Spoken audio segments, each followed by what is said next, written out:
పురుషులకి స్త్రీని అర్థం చేసుకోవడం చాలా కష్టం అమ్మా. ఉన్నమాట నిజంగా చెప్పేస్తా.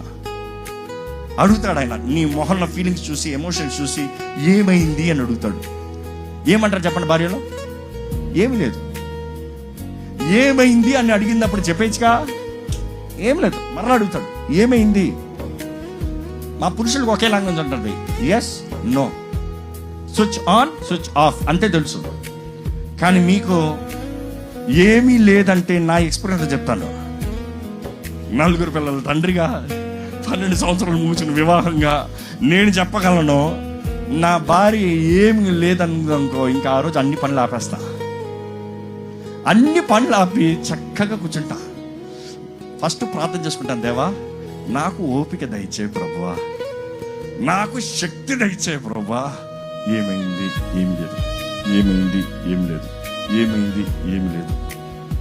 ఆ రోజు చెప్తాను, నువ్వు అనుకుంది మాట్లాడతాను లేదు. You got be sensitive. నేను నేర్చుకుంది అదే కమ్యూనికేషన్స్. కొన్నిసార్లు చూసినప్పుడు స్త్రీని గాయపరిచిన పెద్ద విషయాలు ఏముండవు, చిన్న విషయం ఉంటుంది. ఎందుకంటే చిన్న పిల్ల అలిగినట్టు ఏదో ఒక చిన్న విషయం ఉంటుంది.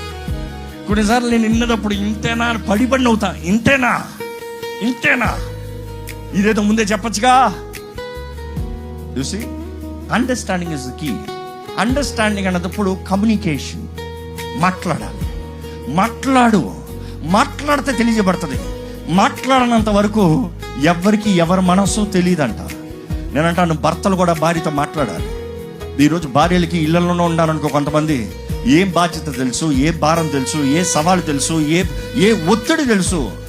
ఒత్తిడి తెలియదు. ఆయన బయటికి వెళ్తాడు, కనబడ్డు. ఈమె మనసులో ఏదో ఇంకా వేరే చాప్టర్ సినిమా రన్ చేస్తాడు సాతానుడు. ఎక్కడికి పోయాడు, ఏమైంది, ఏం జరుగుతుంది, ఏంటి. కానీ వాస్తవానికి చూస్తే ఆయన నలిగిపోతూ ఉంటాడు. ఏమంటది, వేరే ఎవరినన్నా ఎవరి దగ్గర వెళ్ళావా? అక్కడ కుటుంబ సమస్యలు అధికం చూస్తాం.